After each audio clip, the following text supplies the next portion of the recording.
9. Sorel decides to change his life.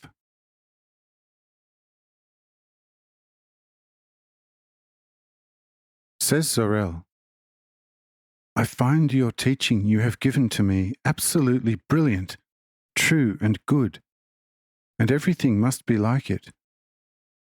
Otherwise you could not have told me my most secret deeds like reading them from a book. Therefore, as a person, one can in every case reach a nearly unbelievable perfection, and coming to such conclusion now is sufficient for me. I'm also not yearning for such perfection as observed in you, in order to read a poor sinner at a similar opportunity his committed sins, to thereby provide a true consolation for myself, and in quietness feel happy about myself. I never want to be a teacher, nor an even so gentle judge. I only want to serve as a perfect human, so that in future no person should come to any harm by my silliness. This is the only reason why I want to reach your perfection. The demand for this in my life can consist out of anything it wants. I surely will comply with it, because if I want something, no sacrifice is too heavy for me. It will be executed, even at cost to this my bodily life. Since of what value can a life be, if composed by all kind of imperfections? With imperfection one cannot reach any perfection, but I surely have no desire for anything imperfect any more.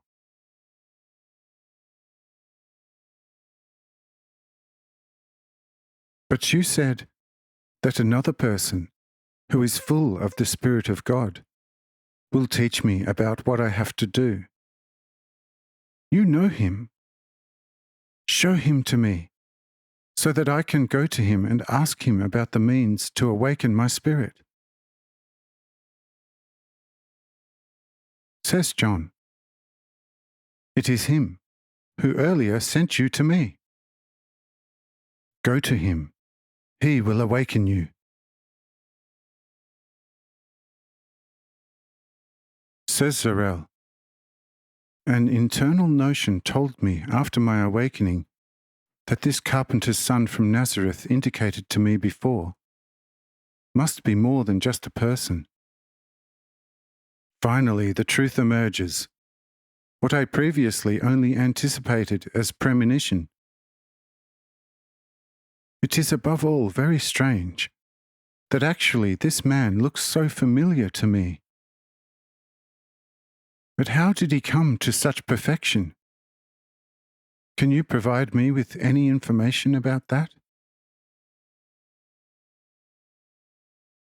Says John, about that I can tell you nothing else than that you are forgiven to ask such a question.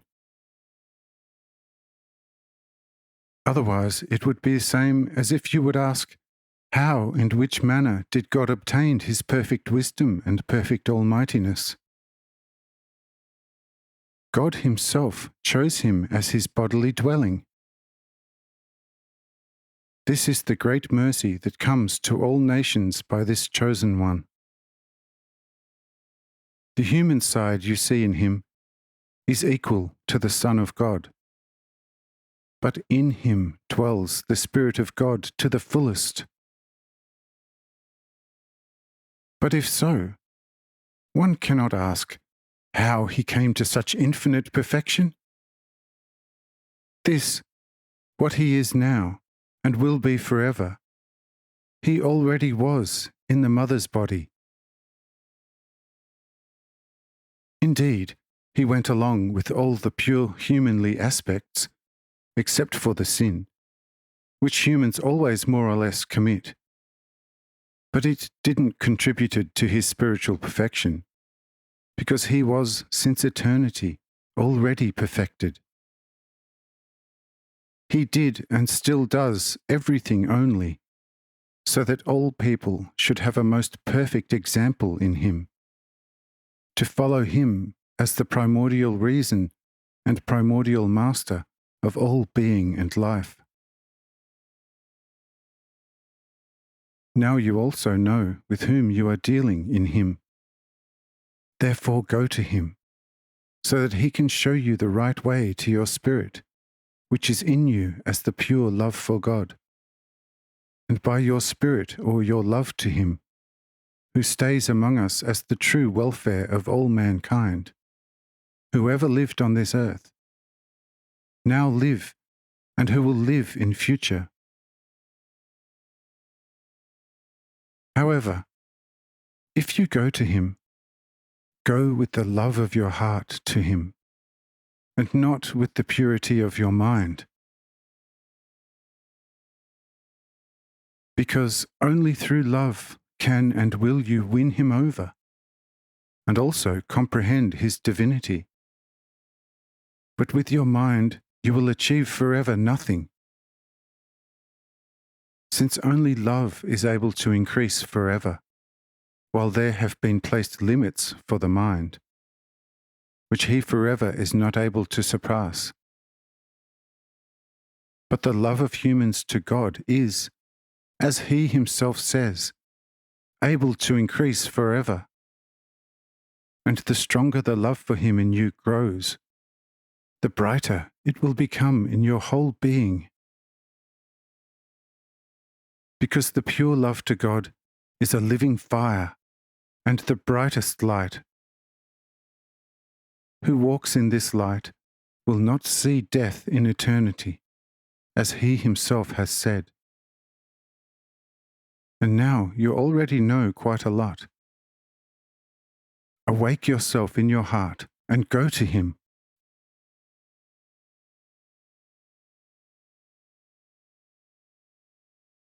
However, because of all the reverence upon this message, Sorel does not know what to think or what to do, since this last teaching leaves him no doubt any more that I carry the Godhead in all fullness in myself, and therefore, because of his continuously growing reverence, he becomes more small-hearted and without courage, and says after a while of deeper reflection,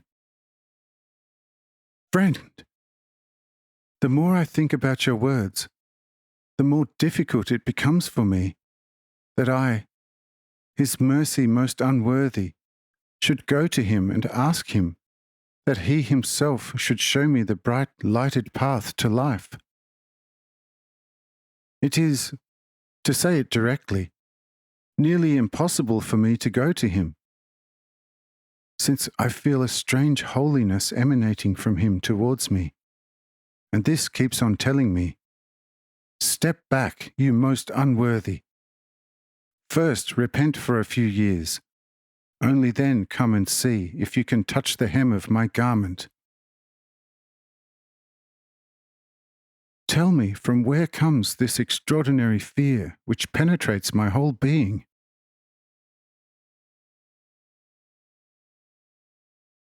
Says John, "This is quite true.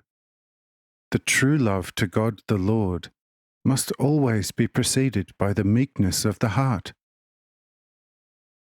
Where this is not the case, love never ever can emerge in a true and living way. Remain for a little while longer in such right humility of your heart before him. But when he calls you, do not wait any longer, and go quickly to him."